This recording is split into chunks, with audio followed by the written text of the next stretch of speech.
E o tema de hoje é arte.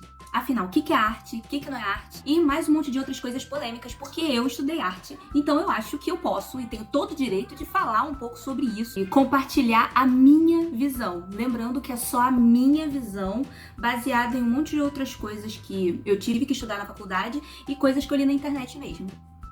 Olá, pessoas! Eu sou a Evelyn Cirne, mas pode me chamar de Ive, e hoje a gente fala de arte. E como eu queria falar de arte de uma forma bem objetiva, então eu separei 5 tópicos já para acabar com essa história de que arte é muito subjetiva e não tem explicação, entendeu?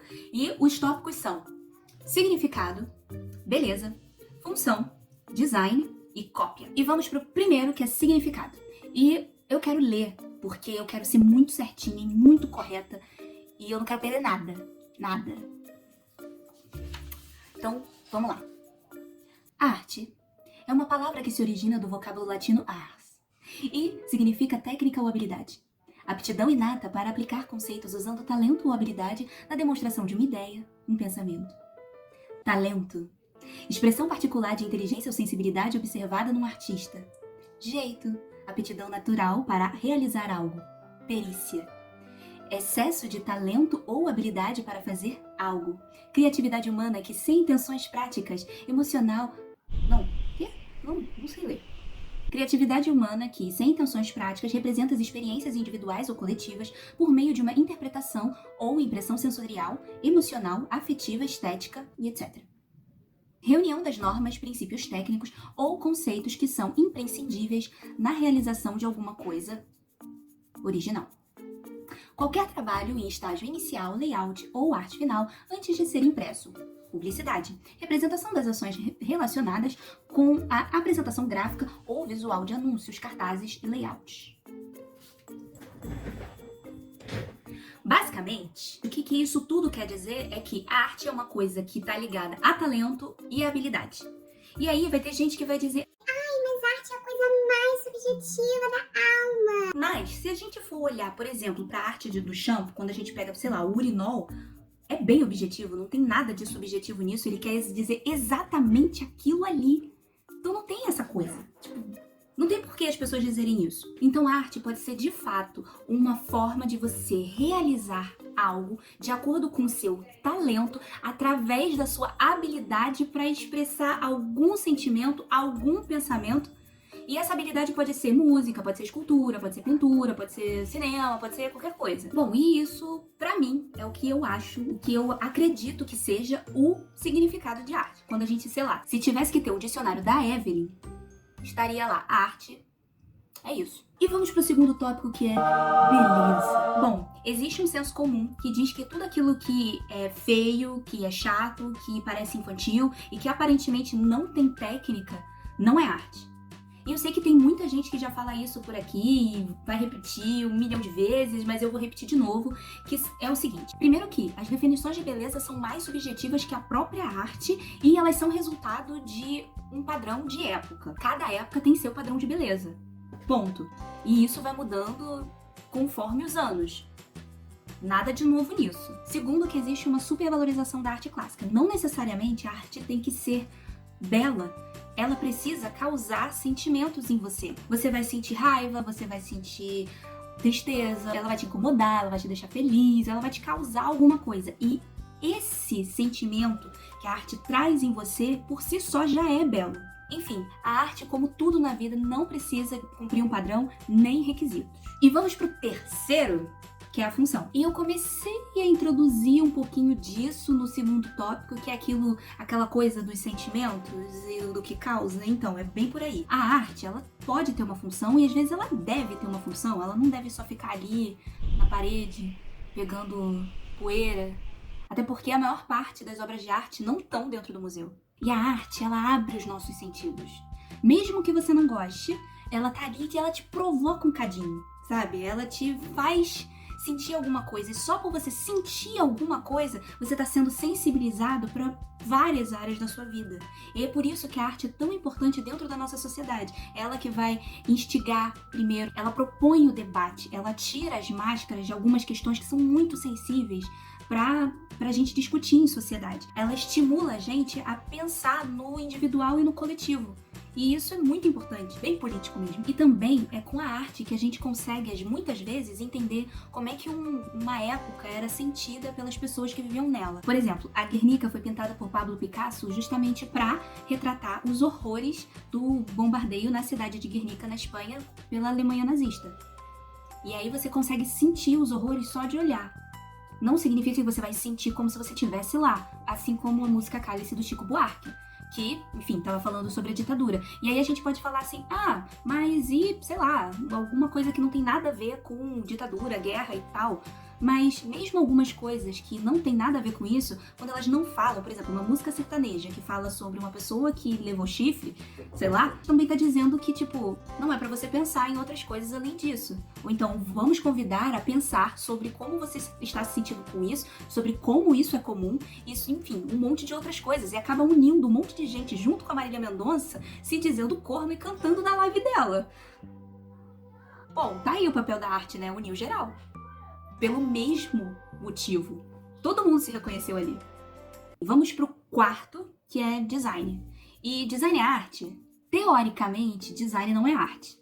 O design, ele tem os objetivos dele bem focados no cliente. São muitas pesquisas feitas para público-alvo, de referências e pesquisa de cores. E a função do design é resolver problema. Então, assim, eu quero mais clientes. Então vamos lá fazer um negócio para isso. Eu preciso que a minha empresa se destaque da concorrência, então a gente vai fazer alguma coisa para se destacar da concorrência. Ou o meu produto precisa ficar mais interessante, para ter mais pessoas querendo, então a gente vai fazer uma coisa que é voltada para mais pessoas quererem esse produto, resolvendo problemas de acordo com as pesquisas de público-alvo, de estudo de cores, de referências. A arte e o design nascem de uma necessidade. Enquanto a arte é a necessidade do artista, o design é a necessidade do cliente. E existe o argumento de que a criatividade do designer é a arte dele. Por exemplo, se um cliente pedir que uma arte que seja um círculo branco com letras em vermelho, cada designer vai ter um tom de branco, um tom de vermelho, uma fonte, um tamanho. Tem infinitas possibilidades dentro daquele pequeno universo. E a criatividade dele é uma coisa que só é dele. E isso não deixa de ser muito artístico. Tem outro argumento que vai dizer que o designer ele só está focado no dinheiro, nas vendas. Mas artistas precisam vender seu trabalho. Eles vendem músicas, eles vendem filmes, eles vendem quadros, eles vendem esculturas, porque artistas também têm que pagar contas assim como os designers. Então, essa questão aí de, tipo, venda da sua arte não é tão problemática assim. O designer ele tem os princípios da arte para se expressar de acordo com o seu talento através de uma habilidade, mas o que falta é a liberdade de expressão. Em compensação, a gente tem artistas, como por exemplo o Afonso Murat, que era um designer e ele é a cara do Art Nouveau. Tipo, o movimento artístico inteiro pode ser representado por um designer e a gente chama ele de artista. Então, do designer a artista não é. E assim a gente chega no nosso quinto e último tópico, que é cópia. Então, cópia é arte? Vamos por partes, porque essa história começa lá atrás. Sim, lá atrás mesmo, tipo Platão. Platão, na teoria das ideias, falou de arte. E nessa teoria, ele falava sobre o mundo inteligível e o mundo sensível. O mundo inteligível é um mundo onde viviam as formas puras e que a gente não tem acesso, a gente não pode ver esse mundo, a gente não consegue ver. Por exemplo, esse batom, ele existe no mundo inteligível e sua forma pura. E a gente não sabe como ele é. Mas ele existe no nosso mundo sensível. Porque o nosso mundo, o mundo que está à nossa volta, é o mundo sensível. Entende? E a arte, para ele, na verdade, é a cópia do mundo sensível. E isso faz com que a arte esteja num lugar de impostora já. Então ela não é bem vista por causa disso. Aristóteles já não concorda com isso, ele vai dizer uma outra coisa, ele diz que a arte é importante para o mundo que a gente vive, mais ou menos por causa daquelas funções que a gente falou mais cedo. A gente não vai entrar muito dentro disso, porque agora a gente vai chegar numa outra questão da cópia. E quem copia a arte de uma outra pessoa? Nossa, é pior ainda, né? Ela tá fazendo a cópia da cópia da cópia. Mas, vamos ser sinceros, assim, o artista que copia um outro artista, ele tem talento e habilidade para fazer alguma coisa. O que falta para ele é criatividade. Eu não tô defendendo falsificador de arte, mas eles têm talento e eles têm habilidade para fazer aquilo, porque afinal de contas não é qualquer pessoa que faz isso.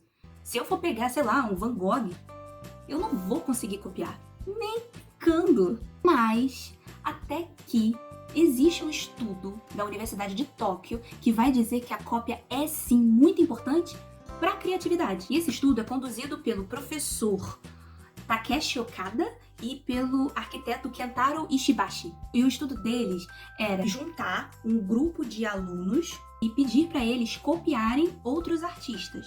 E copiar de todas as formas. Usar a técnica que o artista usou, tentar pensar o que o artista estava pensando no momento em que ele estava pintando, tentar pensar no que o artista estava tentando transmitir, enfim, copiar raiz, tentar copiar mesmo.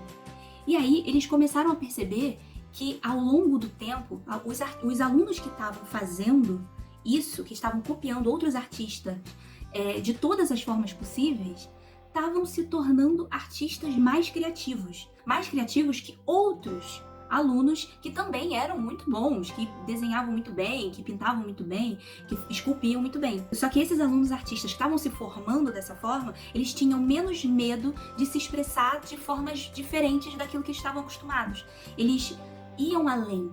Eles tentavam fazer alguma coisa que eles não estavam acostumados. Justamente não tinham medo de enfrentar os padrões que eles mesmos já tinham ou que os outros alunos tinham. Isso tornava eles mais criativos. E assim, o Okada disse uma frase que é, assim, a frase que eu esperei ouvir a minha vida inteira como artista.